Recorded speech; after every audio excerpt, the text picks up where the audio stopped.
And the people in England had no alternative to listen to except Radio 1, which was a pretty poor replacement for them. So we just come up here on a windy Sunday afternoons to provide just that, an alternative for them to listen to. But in what way are you going to be an alternative? In what way are you really different from what already exists on radio? Well, we play records that are banned by the BBC, Judge Dredd, things like that. Play progressive music, which there isn't much of on the radio at the moment. Aquarius's regular meeting place had been changed from the Mersey Tavern in Stockport to a rather quieter place in central Manchester called Tommy Duck's. It had real character and was famous for its pleasant atmosphere and good beer, not to mention the hundreds of pairs of knickers suspended from the ceiling. It was in Tommy Duck's one Saturday afternoon after a location finding trip that Charlie once again brought up the subject of a higher power broadcast. He had the idea of covering a much larger area than was possible with normal 20-watt transmitters, and he asked Andy if a big transmitter could be constructed. Andy explained to Charlie the difficulties of radiating a good signal from a house, even with plenty of power. From a block of flats, yes, but the residents of the other flats in the block would suffer terrible interference to their radios and TV sets with God knows how much RF surging up an aerial just a few yards away. Hire a petrol mains generator and operate from a field with a full-size quarter-wave aerial and a really good earth system, that would be okay, but with that kind of attention to the aerial and earth, there would be no need for high power. A 20-watt battery-powered transmitter would do the job. Charlie wanted a couple of kilowatts. Andy pointed out that 2 kilowatts was a bit over-ambitious. He said that he could probably thrash out about half kilowatt from a pair of 813s, but no more, and this had to be transportable. Charlie agreed, and Andy built it. Now a suitable site was required, and Charlie found an empty house in Wilmslow again. There was a large field at the back, and the quarter-wave aerial was strung between a couple of 40-foot trees nearby. There was very little in the way of a vertical section, which would mean that ground wave local coverage would be poor. For this reason, they decided to make the best use of the horizontal wire by aiming the transmission at Europe, with requests for reception reports to be sent to Aquarius's address in England. The transmitter, all 3 chassis worth of it, was smuggled into the house in the late afternoon and hurriedly wired together before Charlie and Andy made themselves scarce until it was time for the big switch on. At 7:30 they returned to warm up the transmitter and play a test tape, something they probably should have done earlier, because problem number 1 reared its head. Andy had forgotten the RF sniffer, a simple meter which showed when the tuning was correct. Without this, the transmitter could easily be severely overrun and damaged. Luckily, Charlie seemed to have infrared sensitive eyes, and watching the slight change in the colour of the valve's anodes as he adjusted the output tuning, he was able to get the setting correct. Finally, and with only a few minutes to go before the scheduled 8 o'clock start, the test tape was played, and this is when problem number 2 made its presence known. The tape was revolving, but there was no sound. After a few minutes of desperate checking of leads and head scratching, it turned out that the poor cassette player was simply being paralysed by the vast amount of RF in the vicinity of the transmitter. Cutting down the length of the audio connecting leads worked wonders, reducing the feedback to barely a buzz. Going too near the cassette player to change the tapes made it howl, but it was 8 o'clock and time to start the first programmed tape. This done, they crept out into the chilly September night and walked along the main road to a bench about half a mile from the house. After several tape changes, it was 1 a.m, time to turn off and go home. That week, not one letter arrived from Europe. There were quite a few from the Greater Manchester area, most of them mentioning the good reception, and there was one from a chap called Tim in Didsbury, and he wanted to become involved. Tim was a DJ at the Embassy, a city centre nightclub, so he could start doing a programme straight away. Charlie arranged to meet him in Stockport on the following Sunday to show him what a pirate broadcast was all about. The morning of September the 15th saw 2 cars heading towards Wythenshawe, a new town just north of Manchester Airport. One of the main routes through this district is Simon's Way, a busy dual carriageway made slightly more attractive by its proximity to small wooded areas.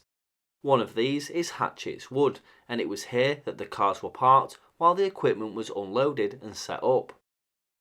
Frank erected a high quarter-wave aerial in the tall trees, and a rusting, semi-buried pram was pressed into service as an earth.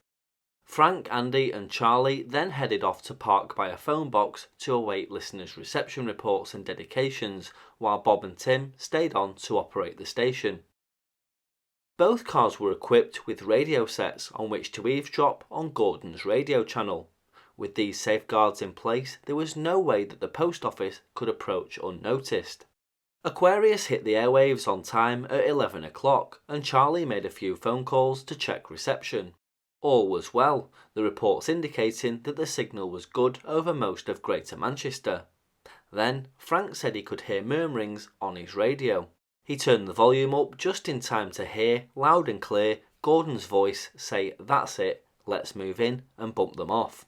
There was no doubt that this was a raid, and by the sound of it, they'd already taken their bearings and were now moving in for the kill. No problem though, Bob and Tim must have heard the same on their receiver, and by now must have been whipping down the aerials and wires, ready to load up.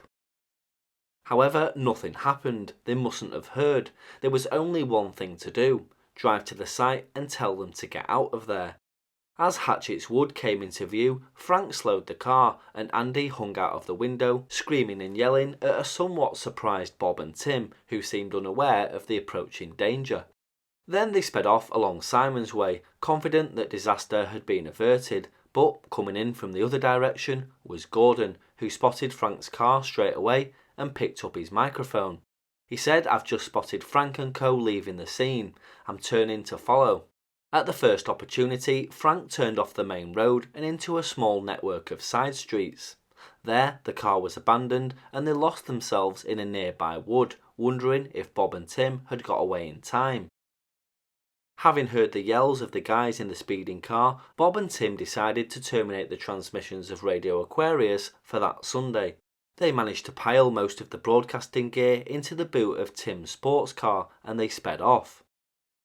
All seemed to be going well until the radio telephone, which was wired into the dashboard, started emitting plumes of dense white smoke, completely filling the interior of the car and making it impossible for Tim to drive. But he did, and eventually found what they thought was a nice little side turning where they could hide incriminating equipment.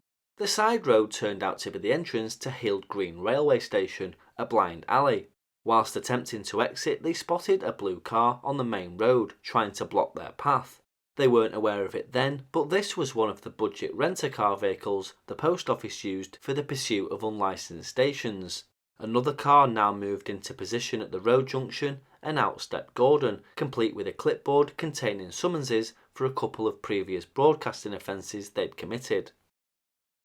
More officials materialised with cameras, and shortly afterwards, Tim decided that the best thing to do was to force their way out onto the main road.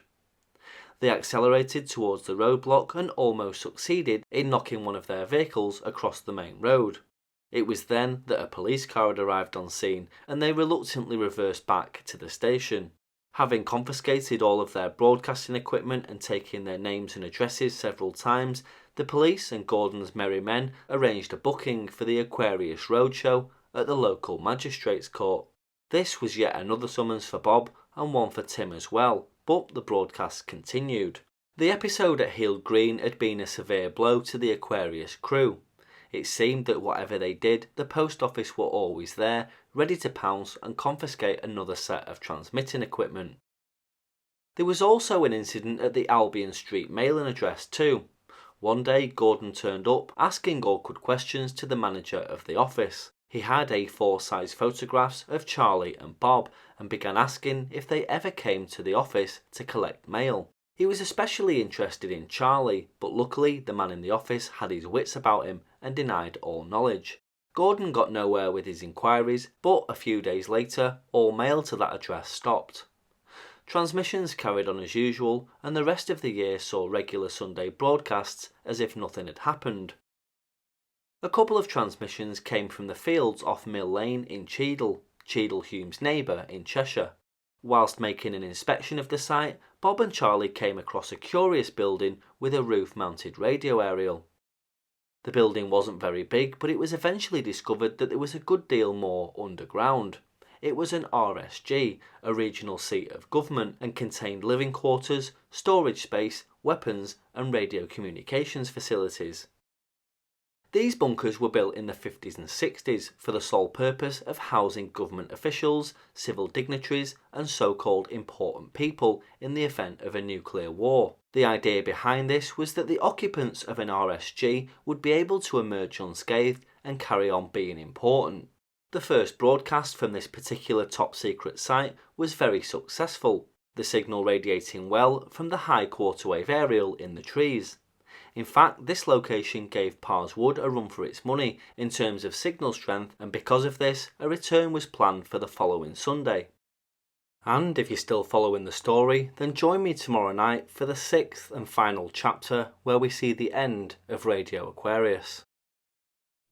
4 young men appeared in court at Ashton-under-Lyne today, charged with illegal broadcasting. They're alleged to have transmitted pop music and references to the racial situation in South Africa from their pirate station, Radio Aquarius, in a wood at Lyme Park, Disley. The 4, Robert Gardner, who's 24 and comes from Hume, 21-year-old Andrew Howlett...